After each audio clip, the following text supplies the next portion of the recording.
Hello friends, आप सभी लोगों का स्वागत है आपके अपने परिवार यूट्यूब चैनल फ्रेशर क्लासेस में। तो फ्रेंड्स, आज का जो वीडियो सेशन आधारित रहेगा वो प्रैक्टिस सेट नंबर मैथ का 11 करेंगे। तो जैसा कि बिहार डीएलएड एग्ज़ाम 2024 में जो भी बच्चे लोग शामिल होंगे तो उनके लिए ये वीडियो है। मैथ का प्रैक्टिस सेट नंबर हम प्रीवियस ईयर का यहाँ पर प्रैक्टिस सेट नंबर 11 का सॉल्यूशन करेंगे। इसमें आपका 25 प्रीवियस ईयर क्वेश्चन का सॉल्यूशन करवाया जाएगा डिटेल में। तो अगर आपको वीडियो पसंद आए तो आप सब्सक्राइब कर सकते हो चैनल को, लाइक्स भी कर सकते हो वीडियो को और कमेंट करके बता सकते हो अपना अनुभव, ठीक है। और तैयारी हंसते हुए करते रहिए और अपने लाइफ में हमेशा खुश रहिए। तो चलिए पहला क्वेश्चन लेते हैं। दो संख्याएं ए और 18 का एलसीएम 36 तथा एचसीएफ 2 है, तो ए का मान क्या है। देखिए, दो संख्या का बात हो रहा है तो एक संख्या ए है और दूसरा संख्या 18 है, और उसमें से एलसीएम जो है दोनों संख्या का जो निकला है वो 36 है और एचसीएफ जो निकला है वो है आपका 2। सब समझ रहे होंगे।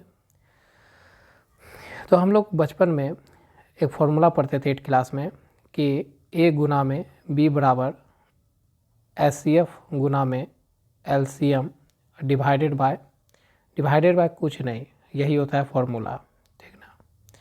तो ये फॉर्मूला सभी पढ़े होंगे। तो यहाँ पर क्या हो जाएगा, ए तो हमको पता नहीं, बी 18 है, एचसीएफ हमको 2 है, एलसीएम हमको 36 है। तो अगर हम 18 से इसको काट दें तो 2 बार में, तो ए बराबर कितना निकलेगा 2 गुना 2, इसको कर देंगे मल्टीप्लाई तो हो जाएगा 4। तो ये जो दूसरा पहला संख्या मान लीजिए इसको पहला, और दूसरा तो आपको 18 दिया हुआ था, तो पहला संख्या कितना निकलेगा 4 निकल गया। यही आपका क्या हो गया, आंसर हो गया। तो ऑप्शन बी राइट हो गया। आगे लेते हैं क्वेश्चन। यदि x² + 1 डिवाइडेड बाई x² - 1 बराबर है 5/4 हो तो इनके मूलों का योगफल होगा। तो पहले इसे हमको एक बहुपद बनाना होगा तब ना मूल आएगा। मूल ही को क्या कहते हैं, रूट्स कहते हैं, ठीक है। तो देखिए x² + 1 और x² - 1 बराबर 5/4। इसको हम सॉल्व करेंगे, 4 को क्रॉस मल्टीप्लाई करेंगे, 4 इधर, x² + 1 फिर इधर 5x² - 1, यहाँ होगा 4² + 4, यहाँ होगा 5x² - 5, ठीक है।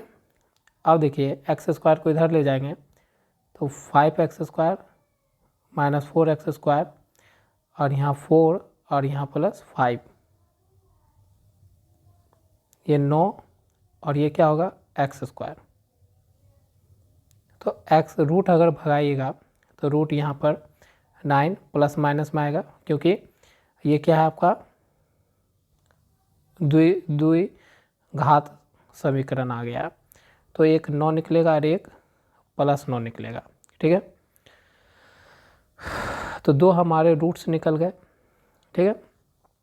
एक है +9, एक है -9। अब बोल रहा है कि मूलों का योगफल, तो यही आपका क्या आया है, यही आपका मूल आया, यही आपका क्या आया, मूल आया। अब मूल का बोल रहा है योगफल, तो मूलों का योगफल, ठीक है। तो -9 और +9 जोड़ दीजिए तो कितना आ जाएगा, 0 आ जाएगा, क्योंकि ये दोनों आपस में कैंसिल कर देगा। तो आपका ऑप्शन राइट हो गया ए। आ रहा होगा समझ में। आगे बढ़ते हैं। सूत्र से बहुलक निकालने के लिए वर्गों को कैसा होनी चाहिए। सूत्र से अगर बहुलक निकालना है आपको तो वर्गों को कैसा होना चाहिए, तो हमेशा याद रखिएगा ऑप्शन ए अतिव्यापी होना चाहिए। क्या होना चाहिए, वर्गों को अतिव्यापी। आगे बढ़ते हैं। एक आयत बना देते हैं थोड़ा यहाँ से।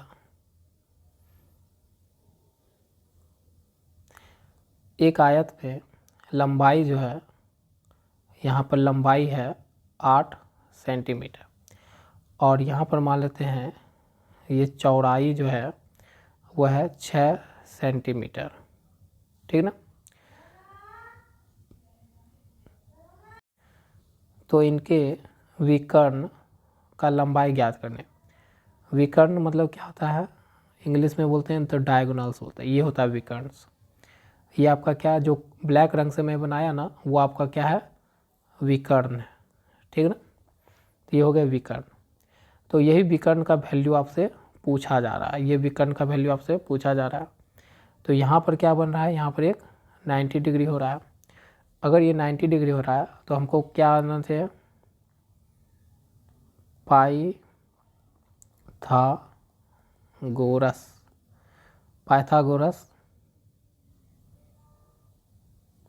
पाइथागोरस के द्वारा देखिएगा तो 90 का इधर वाला जो होता है ये क्या होता है, हाइपोटेनस, जिसे कर्ण बोलते हैं इंग्लिश में। तो इसको हम नामकरण कर दे ABCD।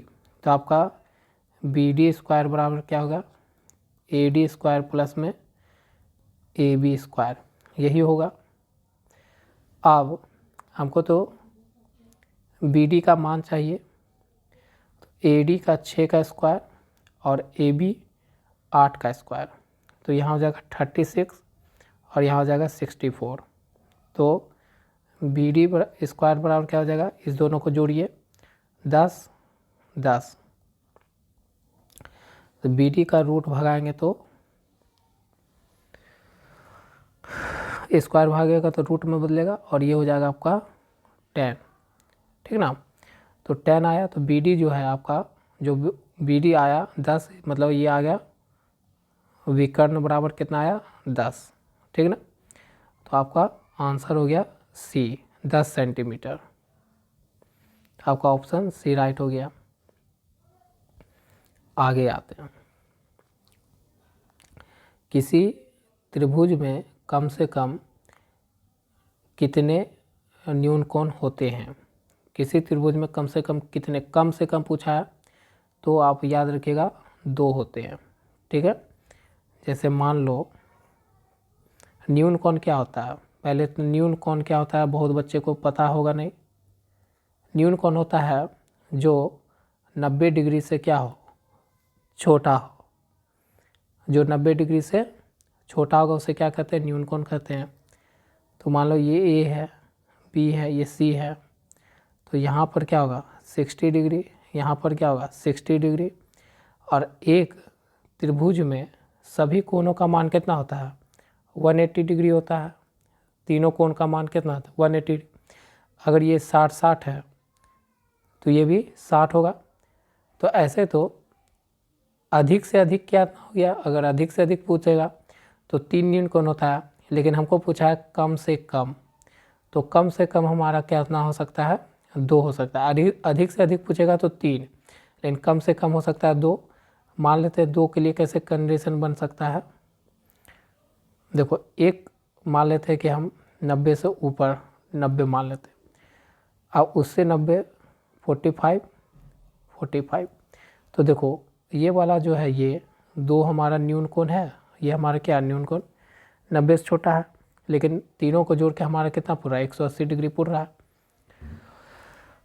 तो हमारा किसी भी त्रिभुज में कम से कम 2 न्यूनकोण पॉसिबल है, और अधिक पूछेगा तो 3 बताना आपको, ठीक है। आगे बढ़िए। एक्स अक्ष के मूल बिंदु से इतना की दूरी बताना आपको। एक्स अक्ष से मूल बिंदु से, एक्स अक्ष के मूल बिंदु से इतना की दूरी बताना है। तो 2 बिंदु को दूरी बताना है तो कोई बात नहीं, दूरी बताने के लिए ऐसे निकाल सकते हैं, हम लिख सकते हैं अभिष्ट दूरी बराबर क्या हो जाएगा, ये हमारा बिंदु है P -3 और 6, तो ये मान लीजिए x है और ये कहाँ पर है, y पे। तो दूरी निकालने का क्या है,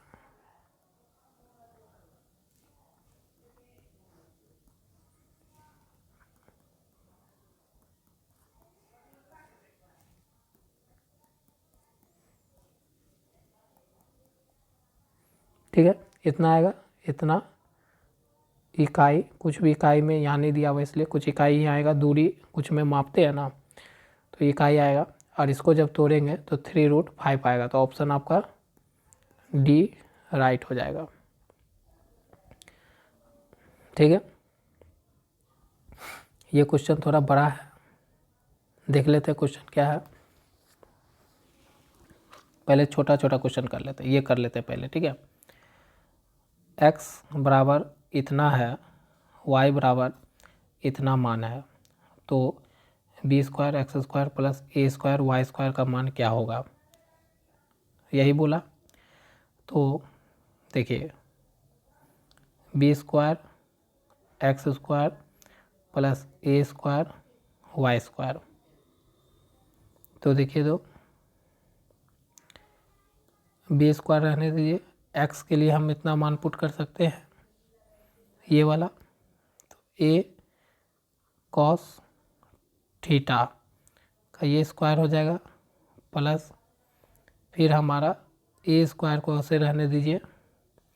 अब देखिए y के लिए हम क्या मान पुट कर सकते हैं, ये वाला कर सकते हैं, तो b sin थीटा का स्क्वायर, ठीक है, इतना होगा। तो b² और इसका तोड़ेंगे तो a² cos² theta plus a² b² sin² theta, ये हो जाएगा। अब देखिए इसके आगे क्या हो जाएगा कि a² b² जब ले लेंगे तो cos² theta plus sin² theta, तो a² b²। अब cos इतना का मान आप लोग पढ़े होंगे कि इतना का मान क्या होता है, 1 होता है, तो a² b², ठीक है, इतना आया। इतना सॉल्व करने के बाद तो ये आपका क्या हो गया, आंसर आ गया, तो आपका आंसर हो गया राइट ए, ठीक है। तो आपका एक और क्वेश्चन था, आज 10 क्वेश्चन ही ले रहे हैं हम लोग। तो क्या बोल रहा है ये क्वेश्चन, देखिए एक वॉशिंग मशीन जिसका नकद मूल्य इतना रुपया है, किस योजना के अंतर्गत खरीदी गई, जिसमें 2250 रुपया के तुरंत भुगतान के पश्चात 2 समान अर्धवार्षिक किस्त में भुगतान किया गया। यदि ब्याज की दर 8% वार्षिक दर से प्रति छमाही संयोजित किया गया हो तो प्रत्येक किस्त की राशि पूछा है। तो देखिए इसमें आपको पहले वॉशिंग मशीन का जो टोटल प्राइस है वो है आपका इतना, ठीक है। अब उसमें पेड कितना किया गया है, जो भुगतान किया गया है लिख लेते हैं यहाँ पर, भुगतान किया गया है राशि इतना रुपया। तो बचा कितना राशि, बचा राशि निकाल लेते हैं। तो बचा राशि कितना हो गया, इतना में आपको इतना माइनस करना होगा, 0, 5 और 9 में 2 गया 7 और यहाँ 4 में 2 और 1, ये आपका बचा हुआ राशि, ये आपको देना है इतना देने के बाद, ठीक है। तो हमारा अब क्वेश्चन इस पे चलेगा, यहाँ आ गया। एक बार ये लिख लेते हैं, जगह कम पड़ेगा लेकिन हम लोग इसको इरेज कर लेंगे। और रेट आपका दिया हुआ है, रेट आपका है 8%, लेकिन ये वार्षिक दर से है, लेकिन आपको 6 माही में पुराना है तो इसका आधा हो जाएगा 6 माही, तो कितना होगा 4% से 2 किस्त आपको चुकाना है, ठीक है ना। तो प्रत्येक किस्त की राशि बताइए, ठीक है। तो यहाँ थोड़ा कर लेते हैं, तो आर का कितना परसेंट चलेगा 6 माही के लिए, 4%, ठीक है, ये हो गया ख़त्म। तो हमारा जो फॉर्मूला होता है वो क्या होगा, हमारा फॉर्मूला बनेगा, दो किस्त दे रहे हैं P1 प्लस P2 और बराबर में A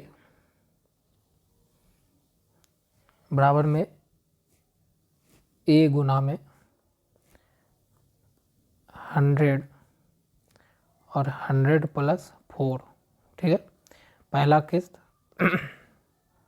फिर दूसरा किस्त देंगे तो प्लस A गुना में 100/100 प्लस 4, ठीक है, ऐसे बनेगा, थोड़ा ध्यान दीजिएगा। और ये हो गया 1 साल का और दूसरा साल का ये स्क्वायर चल जाएगा, ठीक है, बस इतना अंतर है। आप देखिए 2 किस्त जोड़ के इतना देना है तो ये यहाँ लिख दीजिए 12750। अब इसमें ये पूरा भाग देखिएगा, इधर ऊपर वाला ये पूरा भाग इसमें भी कॉमन है, तो A गुना में 100 और 100 प्लस 4, ये आपका बाहर निकाल लेते हैं अगर,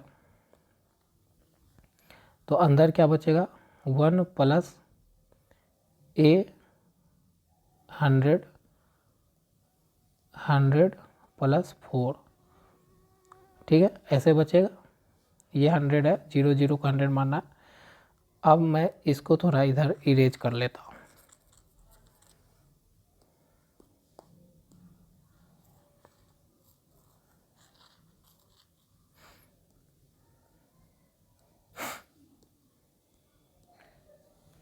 तो देखिए यहाँ पर 12750 बराबर, ये हो गया A गुना में 100 और 104 और ये गुना में इधर होगा 1 प्लस, अब यहाँ पर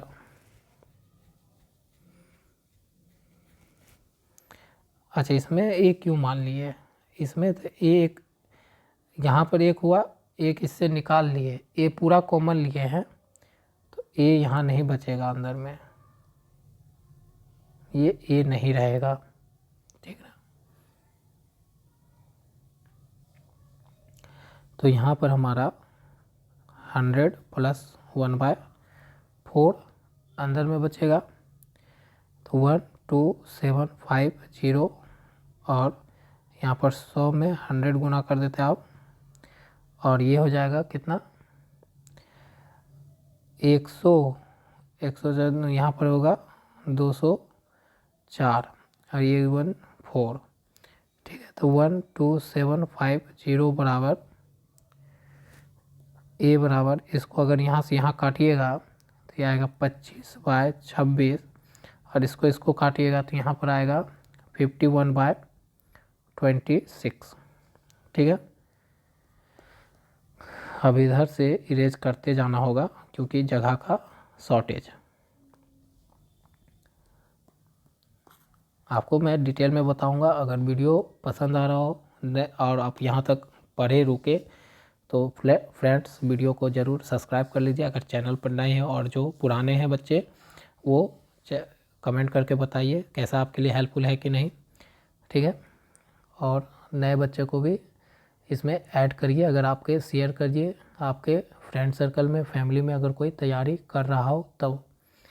तो अब क्या करते हैं, A का मान हमको चाहिए, तो A बराबर 12750, इसको 26 गुना में 26 डिवाइडेड बाय 25 गुना में 51, तो A बराबर क्या हो जाएगा। अब इससे इसको काटोगे ना तो आपको देखना आ जाएगा 6760 रुपीज़, ठीक है। तो आपका कितना 2 किस्त बंधेगा, दोनों किस्त का क्या रहेगा वैल्यू, ऑप्शन ए आपका राइट हो जाएगा। तो हम लोग ने सारा 10 क्वेश्चन कंप्लीट किए आज का। तो आप इसी तरह से तैयारी करते रहिए। अगर पढ़ाना मेरा पसंद आ रहा है, आपके लिए हेल्पफुल है, तो नए होंगे तो चैनल को ज़रूर सब्सक्राइब कर लेना, और पुराने हैं तो अपने दोस्त यार में आप यूट्यूब चैनल को शेयर करना, ठीक है। मिलते हैं आपसे नेक्स्ट वीडियो में, आज के लिए इतना ही, धन्यवाद।